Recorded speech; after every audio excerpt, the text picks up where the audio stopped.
오늘은 본문을 중심으로 해서 여기까지 도우신 하나님이라는 제목으로 한 해를 마무리하면서 말씀을 함께 나누려고 합니다. 코로나 바이러스로 인해서 평범한 일상을 상실하고 아무것도 마음대로 하지 못하면서 불안과 두려움 속에서 고통과 어려움을 견뎌내면서 지내다 보니까 벌써 이렇게 올해의 마지막 주가 되어버렸습니다. 이렇게 표현이 될지 모르겠습니다만 올 한 해는 엄벙덤벙하면서 어찌어찌 하다 보니까 여기까지 와버린 듯한 그런 느낌입니다. 아무리 코로나 바이러스로 인해서 일상을 잃어버린 한 해를 보냈다고 하더라도 올해의 마지막 주를 맞이한 지금 한 해를 뒤돌아보면서 마무리를 잘하고 또 새로이 주어지는 한 해도 희망과 기대를 안고 믿음으로 잘 맞이해야 하리라 생각합니다. 그래서 오늘 2020년 마지막 주를 맞아서 올 한 해가 매우 어렵고 힘들고 고통스러운 한 해였지만 그런 어려움 가운데서도 여기까지 도우신 우리 주님의 은혜를 기억하며 새로운 한 해를 어떤 마음으로 맞이해야 하는지를 함께 나누려고 합니다. 본문에 등장하는 에벤네셀이란 히브리어는 신앙생활을 조금 한 사람이라고 한다면 익숙한 용어, 익숙한 단어입니다. 에벤네셀은 이스라엘이 블레셋을 쳐서 승리한 후에 블레셋을 친 경계 부근에서 하나님이 여기까지 도우셔서 우리에게 승리를 주셨다라는 사실을 나타내기 위해서 큰 돌을 기념석으로 세우고 그 돌을 도움의 돌이라는 의미로 붙인 이름입니다. 그런데 사무엘상 앞장 4장과 5장에도 보면 에벤에셀이라는 지명이 등장합니다. 오늘 본문에 쓰인 에벤에셀이라는 말은 미스바와 센 사이에 세운 큰 돌의 이름을 에벤에셀이라고 했는데 앞에 보면 사무엘상 4장 5장을 보면 에벤에셀이라는 지명이 등장합니다. 이름은 동일하지만 그 4장 5장에 나오는 그 에벤에셀은 본문에서 말하는 에벤에셀과 지리적 위치가 다릅니다. 이 돌을 지칭하는 에벤에셀이라는 이 말이 나중에는 지명으로 또 바뀌죠. 그런데 어쨌든 4장 5장에 나온 에벤에셀이라는 그 지명과 지금 본문에 나온 에벤에셀은 똑같은 말을 사용했지만 다른 지리적 위치입니다. 그 두 곳 모두 블레셋과의 전쟁을 한 곳이라는 공통점은 있습니다. 그러나 그 결과는 정반대였습니다. 4장의 배경이 되었었던 에벤에셀에서는 이스라엘이 블레셋과의 전쟁에서 참패하지만 본문에 나오는 에벤에셀에서는 블레셋과의 전쟁에서 이스라엘이 큰 승리를 얻게 됩니다.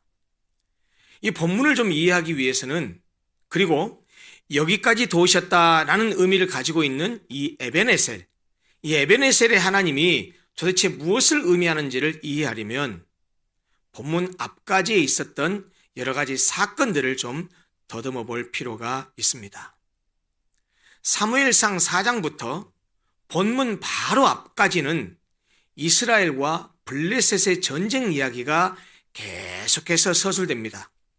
그리고 그 이야기의 중심축을 이루고 있는 내용은 여러분도 잘 아시다시피 이스라엘의 법궤의 이야기입니다. 그 내용을 요약하면 이렇습니다. 에벤에셀의 진을 친 이스라엘과 아벡이라는 곳에 진을 친 블레셋이 전투를 벌입니다. 그런데 이 전투에서 이스라엘이 패합니다. 패하고 나서 이스라엘 사람들이 마치 회의를 하는 것처럼 그런 내용들이 묘사가 되는데요. 자기들끼리 논의하면서 왜 우리가 전쟁에 패했지? 라고 했을 때 그 패배의 원인이 하나님이 그들과 함께하지 않았기 때문이라고 생각합니다. 사실은 하나님이 그들과 함께하지 않았던 것이 아니고 그들이 하나님과 함께하지 않았던 것입니다. 여러분 이 차이를 이해하실 수 있으실지 모르겠습니다. 그들은 하나님이 자기들과 함께하지 않아서 졌다라고 생각했지만 실상은 하나님이 그들과 함께 하실 수 없었던 것이죠. 왜요? 그들이 하나님 편이 아니었고 그들이 하나님과 함께하지 않았기 때문이죠. 그들은 전쟁의 패배의 원인이 하나님이 함께하지 않았기 때문이라고 그렇게 진단을 하고 처방책을 내렸습니다. 그 내린 처방책이 뭐냐? 전쟁의 승리를 위해서 여호와의 법궤를 이스라엘의 진영으로 옮기는 것이었습니다. 법궤는 아시다시피 하나님의 임재의 상징이었기 때문에 여호와의 법궤가 이스라엘 진영 가운데 있으면 하나님이 그들과 함께 하실 것이고 그러면 전쟁에서 승리할 수 있을 것이다. 이렇게 믿었던 것이죠. 마치 법궤를 승리를 위한 부적처럼 생각했던 것입니다. 어찌됐든 이스라엘 백성들은 법궤를 자기 진영에다 갖다 놓으면 그 법궤가 하나님의 임재의 상징이기 때문에 하나님께서 그들을 도울 것이라고 생각했다는 것입니다. 사실은 여호와 하나님을 그들의 심령에 모시고 하나님에 대한 그들의 중심과 하나님과의 관계를 바로잡는 것이 필요했음에도 불구하고 그런 것에는 전혀 관심을 두지 않은 채 법궤를 진영에다 갖다 놓으면 하나님 우리에게 승리를 줄 것이다라고 생각하면서 법궤와 함께하는 것만으로 하나님의 능력을 이용하려 했던 것입니다. 이런 어리석고도 불신앙적인 행동의 결과 이스라엘은 다시 또 블레셋과 전쟁 한판을 붙었는데 어떻게 되었을까요? 법궤가 이스라엘 진영에 왔으니까 이스라엘이 승리하게 됐을까요? 정반대입니다. 참패를 합니다. 그뿐만 아니고 법궤마저도 블레셋에게 빼앗겨버리고 맙니다. 그런데 블레셋 손에 들어간 이 법궤가 말이지요. 블레셋 지역에서 가는 곳마다 재앙을 일으킵니다. 가는 곳마다 피부병이 생기는가 하면 그 지역에 사는 사람들이 마치 하나님께 저주를 받는 듯한 그런 재앙들이 많이 펼쳐집니다. 그러다 보니까 이 블레셋 사람들이 전쟁에서 이긴 노획물이잖아요. 전리품이잖아요. 그 법궤가 오히려 블레셋 사람들에게 골칫거리가 됩니다. 그래서 결국 블레셋은 법궤를 다시 이스라엘로 돌려보내자라는 결정을 합니다. 그래서 이 법궤가 다시 이스라엘로 되돌아옵니다. 그 되돌아온 시기가 약 7개월 만에 되돌아오는데요. 이 7개월 만에 이스라엘로 돌아온 법궤가 여기저기를 거쳐다니면서 마침내 기럇 여아림의 아비나답의 집에 안치됩니다. 그리고 그 법궤 이야기가 끝나는 사무엘상 7장 2절, 오늘 우리가 7장 3절부터 봤죠? 그럼 오늘 본문 바로 앞절입니다. 바로 앞절에 그렇게 기럇 여아림의 아비나답의 집에 법궤가 안치된 사실을 기록하면서 마지막에 뭐라고 말하고 있냐면 이렇게 말합니다. 이스라엘 온 족속이 여호와를 사모했다고 그렇게 그 기록을 마무리하고 있습니다. 이스라엘 백성들이 법궤 사건을 통해서 여호와의 제사를 멸시하고 하나님을 이용하려고 했던 것을 깨닫고 이제는 하나님을 온전히 섬기기 위해서 삶의 방향을 여호와께로 향하고자 했다라는 그런 의미입니다. 한마디로 말하면 자신들의 잘못을 뉘우치고 여호와 하나님과의 관계 회복을 간절히 바랬다라는 뜻이죠. 그리고 나서 오늘 본문의 말씀이 이어집니다. 블레셋과의 아벡 전투 패배와 법궤 사건을 통해서 교훈을 얻은 이스라엘 백성들이 자신들의 불신앙을 깨닫고 여호와께 돌아오고자 하는 마음으로 여호와를 사모하자 사무엘이 이스라엘 온 족속에게 단호하게 말합니다. 3절 말씀입니다. 만일 너희가 전심으로 여호와께 돌아오려거든 이방 신들과 아스타롯을 너희 중에서 제거하고 너희 마음을 여호와께로 향하여 그만을 섬기라. 그리하면 너희를 블레셋 사람의 손에서 건져내시리라. 사무엘이 여호와를 사모했다고 하는 그 이스라엘 백성들을 향해서 요구했던 것이 두 가지입니다. 그들의 잘못을 깨닫고 이제는 하나님과의 관계를 다시 회복하고 하나님을 잘 섬겨야 되겠다라고 생각하고 있었던 이스라엘 백성들에게 사무엘이 요구했던 것이 두 가지인데, 첫째는 하나님과의 관계 회복을 위해서는 버려야 될 것이 있다. 이방 신들과 아스타롯을 제해서 버려라, 제거해라 라고 요구합니다. 그리고 다른 하나는 마음을 하나님께로 향하여 오직 그분만을 섬기라는 것입니다. 그리고 만약 이스라엘이 그렇게 하면 하나님께서 블레셋의 위협과 공격에서 구원해 주실 것이라고 말합니다. 사실 이 사무엘이 이스라엘 백성에게 요구한 두 가지 사실을 가만히 들여다보면 하나는 외적인 요구고 하나는 내적인 요구입니다. 하나는 겉으로 확인할 수 있는 겁니다. 그들이 섬겼던 이방신들과 아스타롯을 너희들의 그 집안에서 너희들이 섬기고 있는 그 삶의 환경에서 다 없애버려라. 다음 두 번째, 마음을 온전히 하나님께 향해서 그만을 섬겨라. 하나는 겉으로 드러나는 외적인 것이고 하나는 내적인 모습이라는 것입니다. 결국 이스라엘 백성들이 블레셋의 공격을 받아서 어려움을 겪고 쓰디쓴 고통을 겪고 있는 큰 이유는, 그 근본적인 이유는 너희들의 바로 그 우상숭배의 죄악 때문이니 회개하고 돌이켜야 된다라고 하는 것을 지적하는 것이 바로 이 사무엘이 이스라엘 백성들에게 요구한 두 가지 사항이었습니다.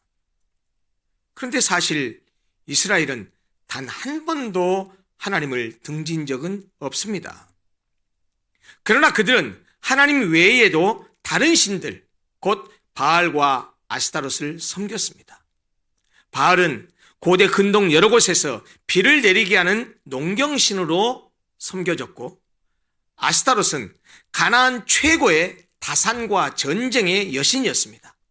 그런데 이스라엘 백성들은 하나님을 섬기는 동시에 바로 이 이방신인 바알과 아스타롯도 함께 섬겼다는 것입니다. 속된 말로 표현하자면 뭐죠? 양다리를 걸쳤다는 것입니다. 그래서 사무엘이 그런 이방신들을 너희에게서 제하여 버리라고 말했던 것입니다. 우리도 지난 한 해를 돌아보면, 아니 지나온 우리 인생을 돌아보면 하나님을 등진 적은 없지만 하나님을 믿고 하나님을 섬긴다고 하면서도 동시에 돈과 권력을 믿고 세상을 섬기지는 않았었습니까?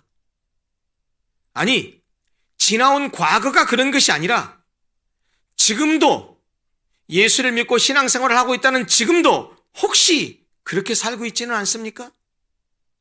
주일날은 예배당에 가서 예배드리지만 다른 날은 세상 속에 살면서 하나님이 아닌 다른 것을 붙들고 다른 것을 의지하고 다른 것을 쫓아가고 다른 것을 섬기고 있지는 않습니까? 하나님으로부터 등을 돌린다거나 하나님을 부정하지는 않지만 하나님을 온전히 믿고 하나님만을 섬기는 것이 아니라 돈도 권력도 지위도 명예도 세상도 동시에 의지하고 동시에 섬기고 있지는 않느냐는 말입니다. 여러분, 하나님은 내가 잘 먹고 내가 잘 살기 위해서 내가 이용해 먹고 부려먹는, 저속한 말로 표현하자면 하수인이나 꼬봉이 아닙니다. 하나님은 우리에게 유일한 경배의 대상이요, 우리가 무조건 순종하고 따라야 할 전능하신 분이요, 우리의 아버지십니다. 만약 우리가 그렇게 하나님을 섬기지 않으면 블레셋과 같은 외부의 적들을 사용해서 이스라엘을 힘들고 고통스럽게 했던 것처럼 우리에게도 하나님께서 우리를 그렇게 동일하게 다루실 것입니다. 따라서 우리는 사무엘이 이스라엘 백성에게 이방신들과 아스타롯을 너희 중에서 제거하고 너희 마음을 여호와께로 향하여 그만을 섬기라 라고 하신 이 말씀에 귀 기울여야 합니다.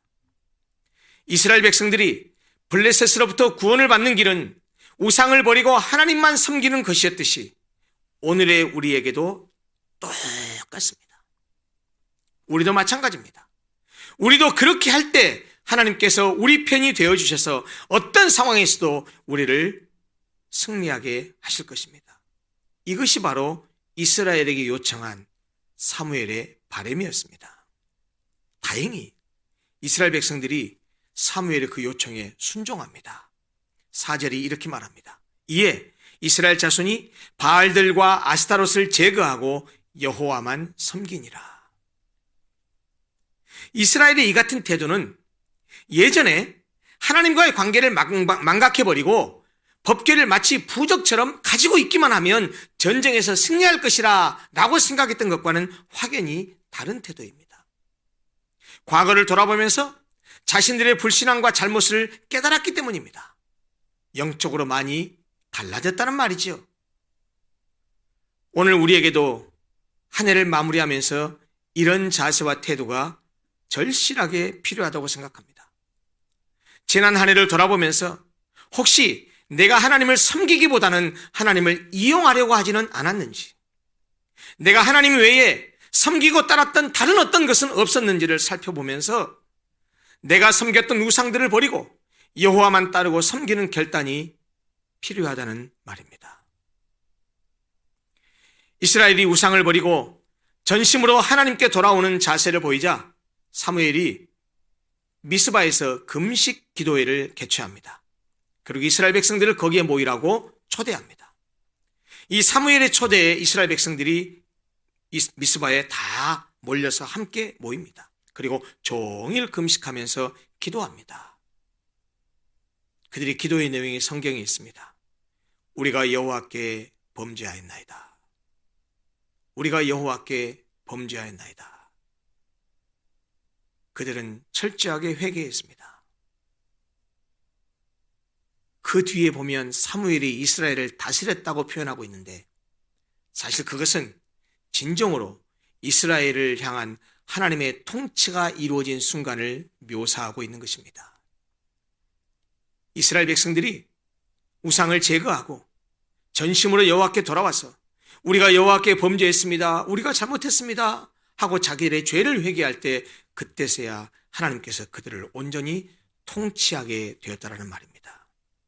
그런데 이렇게 영적인 각성이 일어나고 있는 그때에 이스라엘이 한 곳에 모여있다는 소식을 듣고 블레셋이 전략적으로 아주 침략하기 좋은 때라고 판단을 하고 그들을 침공에 들어옵니다. 생각해 보십시오. 오늘날로 말하면 부흥회 아닙니까? 부흥회. 부흥회로 모여있는데 거기에 칼을 들고 갔겠습니까? 창을 들고 갔겠습니까? 그냥 종교적인 집회로 모이는 거 아닙니까? 그렇게 한꺼번에 모였으니까 그들을 쳐버리면 얼마나 쉽게 정복할 수 있겠습니까? 그래서 블레셋이 그 소식을 듣고 침공에 들어옵니다.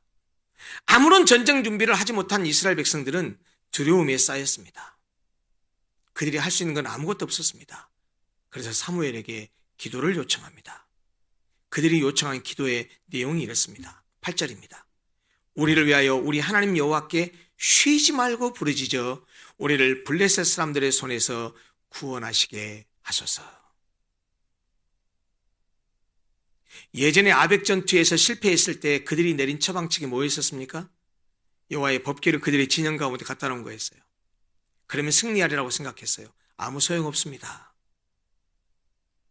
법궤가 능력이 있는 것이 아니고 법궤와의 관계가 능력을 주는 거 아니겠습니까? 하나님과의 관계가 능력을 주는 거 아니겠습니까? 하나님과의 관계를 통해서 하나님이 역사하기 때문에 거기에 능력이 나오는 것인데 법궤만 갖다 놓는다고 해서 관계가 회복되지 않고 하나님과 멀어 있는데 그것이 무슨 능력이 있겠습니까?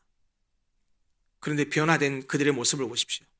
그들이 전심으로 회개하고 위기의 상황에 놓여 있을 때 여호와께 간절히 쉬지 말고 부르짖어 기도해 주십시오. 그러면 여호와께서 블레셋 사람들의 손에서 우리를 구원하실 겁니다. 그렇게 하실 수 있도록 좀 기도해 주십시오라고 그런 태도로 보입니다. 간절한 이스라엘의 기도 요청에 사무엘이 반응합니다. 사무엘이 젖 먹는 어린 양 하나를 가져다가 온전한 번제를 여호와께 드리고 이스라엘을 위하여 여호와께 부르짖음에 여호와께서 응답하셨더라. 여호와께서 응답하셨다고 했는데 어떻게 응답하셨습니까? 10절에 계속해서 이렇게 말씀하십니다.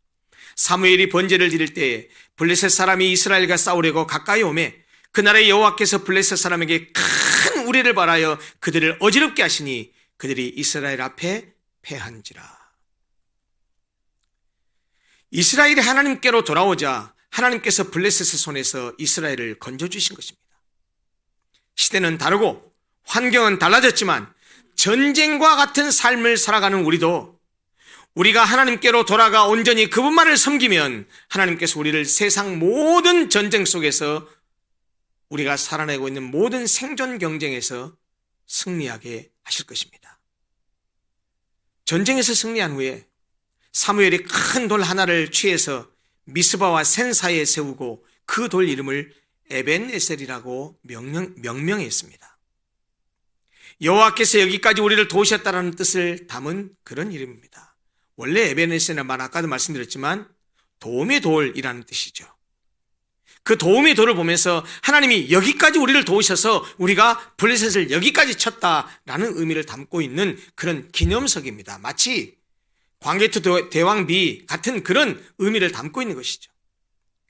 사무엘은 승리 그 자체에 만족하지 않고 이 승리가 여호와께로서 말미암았다는 사실을 선언하면서 그 사실을 후세에게 전달하고자 했던 것입니다. 그래서 기념석을 세웠던 것이죠.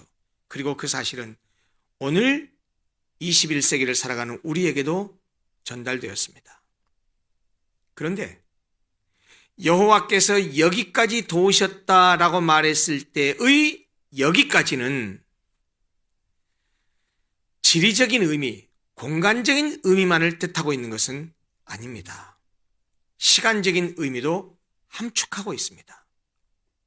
이전에 블레셋과의 아벡 전투에서 이스라엘로 패배하게 하신 하나님이 지금은 미스바에서 도움의 손길을 펴셔서 승리하게 하셨다는 사실을 강조하는 것입니다. 이스라엘 백성들이 배신에도 불구하고 그들을 버리지 않으실 뿐 아니라 그들이 회개하고 도움을 구했을 때 그들을 구원하시는 하나님의 신실하심을 드러내주는 증거이기도 합니다. 에벤에셀이라는 돌은 전쟁은 여호와께 속한 것으로서 전쟁에서의 승리는 하나님과의 동행 여부에 있다는 사실을 우리에게 웅변해주고 있습니다. 사랑하는 성도 여러분, 지난 한 해를 돌아보면서 우리도 이스라엘 백성들처럼 하나님의 마음을 아프게 하고 온전히 하나님만을 섬기지 못한 그런 불신앙적 삶을 살았던 적이 많았음을 기억합니다. 그로 인해 아픔과 고통을 겪기도 했을 것입니다. 그러나 우리가 우리의 잘못과 실수를 깨닫고 다시 주님께 나와 주님을 사랑하고자 하고 주님과의 관계를 회복하고자 했을 때 주님은 우리를 외면하지 않으셨습니다. 하나님 외에 섬기던 다른 것들을 버리고 자신들의 죄를 회개했을 때 하나님께서는 이스라엘을 도우셔서 승리하게 하셨습니다. 우리 역시 때때로 넘어지고 자빠졌지만 다시 일어나서 믿음의 길을 걷고자 했을 때 그 에벤에셀의 하나님이 우리를 외면하지 않으시고 우리와 함께 해 주셨습니다. 그리고 여기까지 우리를 도우셔서 우리를 여기에 이르게 하셨습니다. 여기에 이른 장소와 시간은 우리 모든 성도들의 상황에 따라 다 다를 것입니다. 하나님이 여기까지 도우셨다고 말했을 때 여기까지가 의미하는 바가 우리 성도들 모두에게 다 다른 정황으로 다가올 것입니다. 그러나 분명한 사실은 오늘 여기까지 하나님이 도우신 것은 분명한 사실입니다. 비록 힘들고 어려운 한 해였지만 우리를 지금 여기까지 인도해 오신 분이 에벤에셀의 하나님이심을 고백할 수 있기를 바랍니다. 블레셋과의 전쟁에서 승리한 후에 하나님이 여기까지 도우셨다고 이스라엘 백성들이 고백했던 것처럼 힘겹고 어려운 코로나와의 전쟁 속에서도 하나님께서 우리를 여기까지 도우셨다고 우리 모두가 그렇게 고백했으면 좋겠습니다. 그렇습니다. 하나님의 은혜로 여기까지 왔습니다. 그러기에 오늘 2020년 마지막 주를 보내면서 여기까지 도우신 에벤에셀의 하나님께 감사해야 할 것입니다. 그러면 며칠 후에 맞이할 2021년은 지금까지 도우신 에베네셀의 하나님이 또 어디까지 도우실까요? 우리가 우상을 버리고 우리의 마음을 온전히 주께를 향하면 여기까지 도우신 하나님께서 내년 한 해를 또 어딘지 모를 바로 거기까지 우리를 도우시고 우리와 함께 하실 것입니다. 회개로 나온 이스라엘에게 승리를 허락해 주셨듯이 마음을 돌이켜 새롭게 하고 새로운 마음으로 주를 섬기는 우리에게도 동일한 승리를 허락해 주실 것입니다. 혹 2020년 올 한 해는 코로나 바이러스로 인해서 비대면 예배를 드리다 보니 우리의 신앙이 하나님과 조금 멀어지지는 않았습니까? 우리의 마음이 하나님으로부터 조금 더 소원해지지는 않았습니까? 내가 집사, 권사, 목사, 장로로서 교회를 정말 더 충성스럽게 열심히 섬겨야 되는데 혹시 우리의 열심이 더 떨어지고 우리의 그 열심이 식어서 하나님께로부터 조금 떠나 있지는 않았습니까? 그러나 만약 우리가 그렇다 치더라도 이스라엘 백성들이 그러했던 것처럼 마음을 돌이켜 새롭게 하고 새로운 마음으로 주를 섬기고자 나아간다고 한다면 하나님께서 우리에게 이스라엘 백성들에게 승리를 허락하셨듯이 우리에게도 승리를 허락해 주실 뿐만 아니고 우리도 온전히 다시 회복시켜 주시리라 믿습니다. 여기까지 도우신 에베네셀의 하나님이 새로이 주어지는 한 해도 여호와 이레의 하나님이 되셔서 모든 것을 준비하시고 모든 것을 예비하셔서 우리에게 가장 좋은 때에 가장 좋은 것을 주시며 우리와 함께 해주시리라고 믿습니다. 중요한 것은 우리의 마음입니다. 이스라엘 백성들이 바알들과 아스타롯을 버리고 온전히 하나님만을 섬겼다고 했던 것처럼 우리가 하나님 외에 따르고 섬기고 숭배하고 경배하고 따라가고 의지하고 신뢰했던 다른 모든 것들을 뒤로하고 우리의 심령에서 바알들과 아스타롯을 제거하고 우리의 중심을 하나님께로만 향하고 그만을 사랑하고 그만을 섬긴다고 한다면 오늘 여기까지 도우신 하나님께서 내년 한 해도 우리가 알지 못하는 거기까지 가장 좋은 것으로 가장 좋은 때 가장 좋은 것으로 우리에게 허락하시면서 우리의 삶을 인도해 가시리라 믿습니다. 여기까지 도우신 에베네셀의 하나님이 또 다른 거기까지 우리와 함께 하시면서 미리 준비하시고 예비하실 여호와 이레의 하나님으로 우리와 함께 하시리라 믿습니다. 새해를 밝고 희망차게 그런 믿음을 가지고 하나님이 우리를 도우실 것이라는 확신을 가지고 그런 기쁨 속에서 희망 속에서 맞이하고 또 2020년도 하나님의 은혜에 감사하면서 잘 마무리하는 이번 마지막 한 주가 됐으면 좋겠습니다.